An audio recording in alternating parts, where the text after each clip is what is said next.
Hi all. Today I'm going to ask you guys to do an activity on decimals here. Um, I will going to go over some of this activity with you, but I'm actually going to allow a lot of you to be able to answer some of these questions. So as you are doing this activity, it might be best if you watch this video on your phone. So I'm going to post the YouTube link as well to this. And then you do the activity actually on the computer as I am doing this on your Chromebook, okay? Here's the classroom code. I posted the code in Google Classroom, so you should be able to activate it and get there, okay? But other than that, let's just jump right into it because I'm going to try to do this video under 15 minutes. So the first thing they want you to do is move the orange points and triangle. So basically this is going to help you move, right? As you move this point, the triangle is going to move. And you want to answer these two questions. I noticed that. What do you notice and what do you wonder? And then we have some sentence starts for you, right? I noticed that, dot, dot, dot. I wonder if, dot, dot, dot. So play around with it, pause the video, and now answer the questions in your Chromebook. All right, let's say that you are done. Now, what it's telling you is more to move the orange points around. So here, again, we have the orange points. And again, we're going to be moving it around, right? And now I want you to answer what stays the same and what changes. Okay, when it comes to what stays the same, keep looking at, for instance, the angles, right? The angles, are they changing? Are the side lengths changing, right? Are the lengths of these changing? And what is staying and what is changing and what is staying the same? So again, pause it, take a look around, answer your questions. Pause my video as I move on now to number 3. Now we want to move the blue points around to change the shape.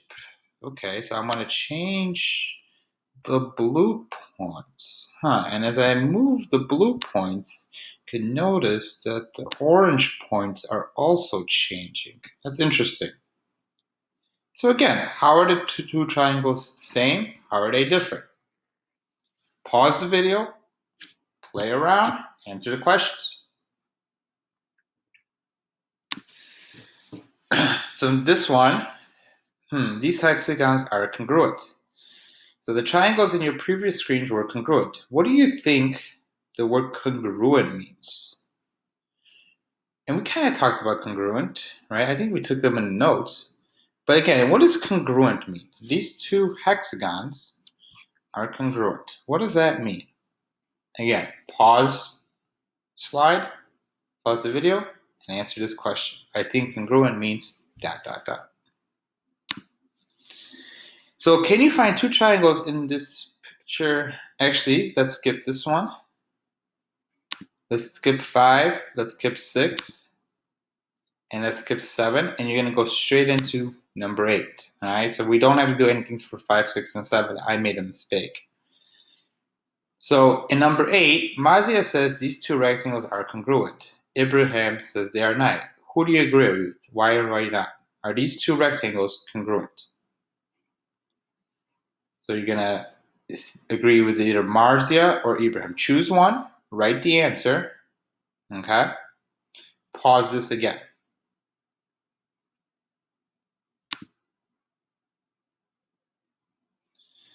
Now we have Morteza is not sure whether these two triangles are congruent. He says that corresponding angles are equal, but he isn't sure about the sides. What do you think? Do you think they must be congruent? Since the angles are the same, does that mean that the sides have to be the same? Answer one of these questions.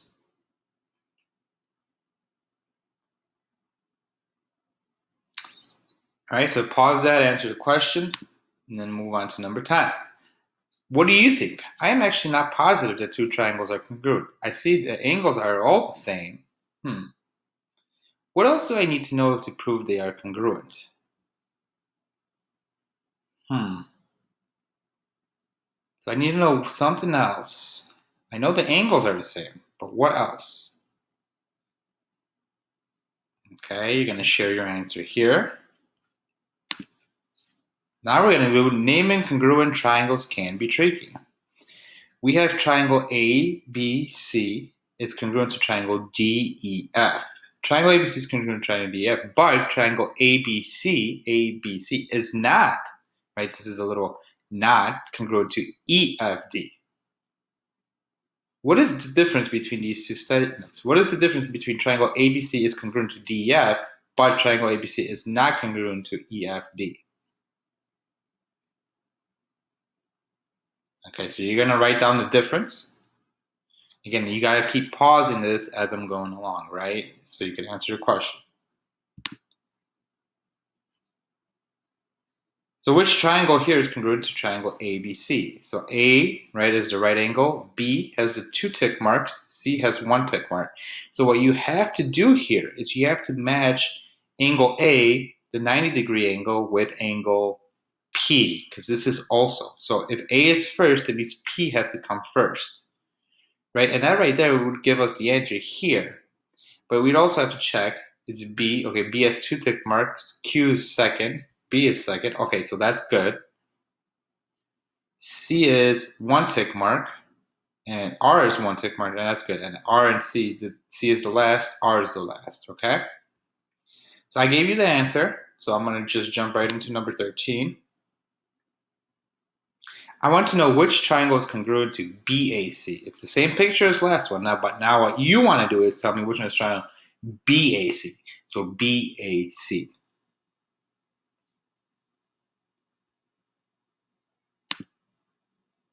And here's the last wrap up. So this part, I want you to drag the point to show how this went today. You know, how well do you understand the math, right? So you're gonna drag it wherever you want, and then say, how do you feel about learning math today? Okay, and then you're gonna tell me why here. So I hope this video is helpful. Please let me know if it's not, or what are some ways that I can make it better for you. But other than that, please do this, and yeah.